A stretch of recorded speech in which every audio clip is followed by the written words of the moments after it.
Welcome. बात करें कि डिस्टिंग्विशेबल एंड इनडिस्टिंग्विशेबल पार्टिकल्स पर। डिस्टिंग्विशेबल पार्टिकल्स वो पार्टिकल्स होते हैं जो हाइजेनबर्ग अनसर्टेनिटी प्रिंसिपल को ओबे नहीं करते हैं। अब हाइजेनबर्ग अनसर्टेनिटी प्रिंसिपल क्या होता है?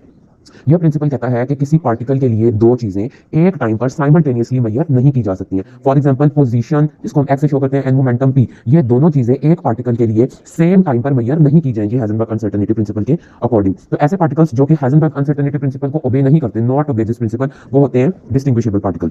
ये मैक्सवेल बोल्ट्जमैन स्टैटिस्टिक्स को फॉलो करते हैं। ठीक है, तो ये पढ़े क्या लिखा है? Not obey Heisenberg uncertainty principle, follow Maxwell Boltzmann statistics, hence we can determine position and momentum precisely at the same time for these particle। यानी इन पार्टिकल के लिए दो चीजें पोजीशन और मोमेंटम एक ही टाइम पर मेजर की जा सकती है। अब इनडिस्टिंग्विशेबल पार्टिकल्स क्या होते हैं? इनडिस्टिंग्विशेबल पार्टिकल्स को हम क्वांटम पार्टिकल्स भी कहते हैं। ठीक है, इन्हें क्वांटम पार्टिकल्स भी कहा जाता है और ये दो तरह के होते हैं। एक इनमें होते हैं फर्मियॉन्स और एक इनमें होते हैं बोसॉन्स। फर्मियॉन्स एंड बोसॉन्स को भी अभी हम आगे देखेंगे।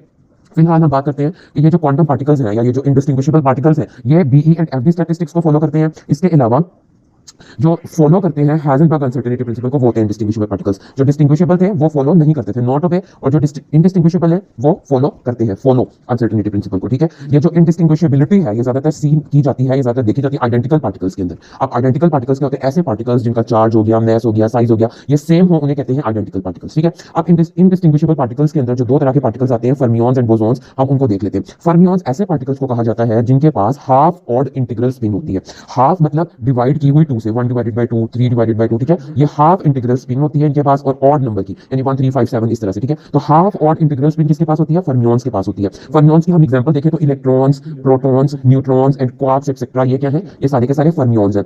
फर्मियॉन्स का जो वेव फंक्शन होता है जाई, जाई क्या होता है? Wave function. जो फर्मियॉन्स का वेव फंक्शन होता है वो एंटी सिमेट्रिक होता है, जबकि बोसॉन्स का वेव फंक्शन सिमेट्रिक होता है। अब बोसॉन्स क्या होते हैं? जिनके पास इंटीग्रल स्पिन होती है, जैसे 0 1 2। ठीक है, जिनके पास इंटीग्रल स्पिन होगी वो होंगे बोसॉन्स। जैसे कि बोसॉन की एग्जांपल देखें तो उसमें आ जाते हैं फोटॉन्स, फोटॉन्स बोसॉन है, मीसॉन्स बोसॉन है। ठीक है, तो ये थे बोसॉन्स एंड फर्मियॉन्स जो कि इनडिस्टिंग्विशेबल पार्टिकल है, उनके बारे में थोड़ी सी डिटेल। तो यहाँ से आपने इसको स्क्रीनशॉट कर लेना और बहुत ही इजी लिखा हुआ है, आपने पढ़ लेना कि डिस्टिंग्विशेबल एंड इनडिस्टिंग्विशेबल पार्टिकल्स क्या होते हैं। वीडियो अच्छी लगी हो तो काइंडली चैनल को सब्सक्राइब करें। Thanks for watching.